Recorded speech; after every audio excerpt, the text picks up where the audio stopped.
साधारणतः संध्याकाळी 7च्या दरम्यान यातील सिद्दीकी मोहम्मद मुजम्मिल मोहम्मद हाजी आणि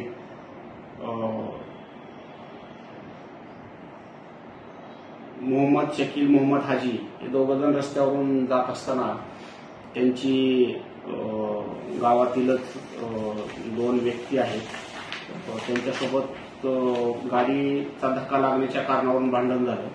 त्यामध्ये ओमकार सीताराम वाळके आणि विजय ज्ञानेश्वर जगदने हे दोघं आणि ते दोघंजण असे त्यांच्या गाडीचा धक्का लागण्याच्या कारणावरून भांडण झालं।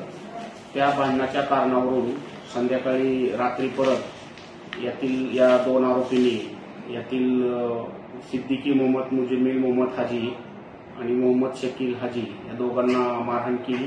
त्याच्यामध्ये सिद्दीकी हाजी हे मयत झालेले आहेत आणि मोहम्मद हाजी यांना जखमी आहेत, त्यांना हॉस्पिटल केलेले, त्यांची प्रकृती स्थिर आहे। यातील हे दोन्ही आरोपी रांजणगाव पोलीस स्टेशनने ताब्यात घेण्यात आलेले आहेत आणि रांजणगाव पोलीस स्टेशन येथे गुन्हा दाखल करण्यात आलेला असून त्याचा पुढे तपास सुरू आहे।